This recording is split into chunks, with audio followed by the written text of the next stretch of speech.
যে আয়াতটি জানলে আপনি আর কোনো দিন মানুষের কাছে হাত পাতবেন না।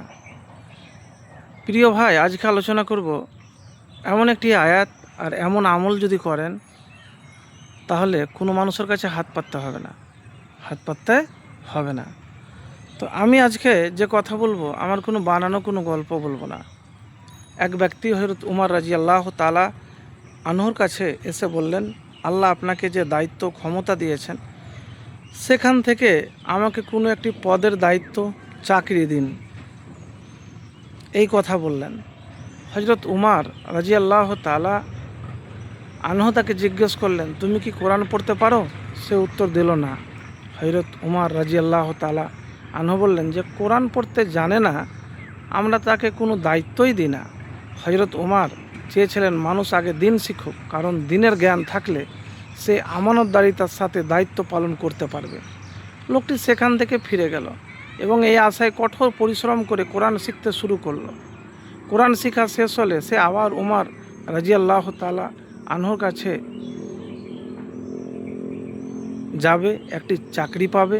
কিন্তু কোরআন শিখার পর সে উমরের কাছে যাওয়া বন্ধ করে দিল। একদিন হঠাৎ তার সাথে হযরত উমর রাদিয়াল্লাহু তাআলা আনহুর দেখা হলো।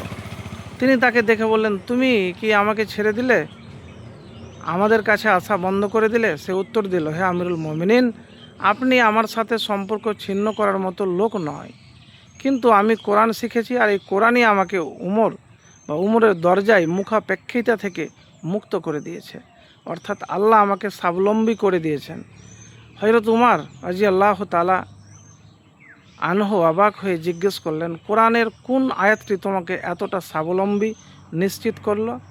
লোকটি উত্তর দিল, আল্লাহর এই বাণী, যে ব্যক্তি আল্লাহকে ভয় করে আল্লাহ তার জন্য সংকট থেকে বের হওয়ার পথ করে দেন আর তাকে এমন উৎস থেকে রিজিক দান করেন যা সে কল্পনাও করতে পারে না। সূরা তালাক আয়াত নম্বর 2 এবং 3। সুবহানাল্লাহ। কোরআন কেবল তেলাওয়াতের জন্য নয়, এর প্রতিটি আয়াত মানুষের জীবনের দর্শন বদলে দেওয়ার ক্ষমতা রাখে। মানুষ যখন প্রকৃত অর্থে আল্লাহর উপর ভরসা করে এবং তাকে ভয় করে চলে, তখন আল্লাহ দুনিয়াবি সব অভাব দূর করে দেন।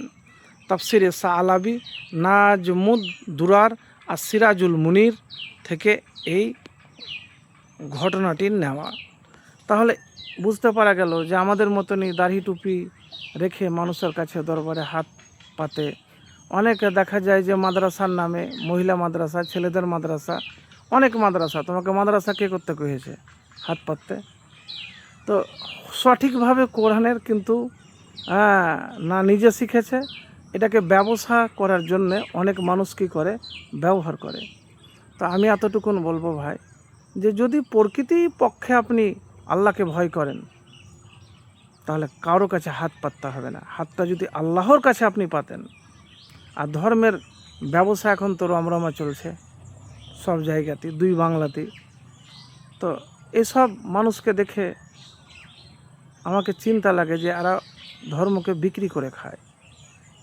কে আপনাকে বলেছে হাত পাততে? হাত যদি পাতেন তাহলে আল্লাহর কাছে পাতেন, মানুষের কাছে নয়।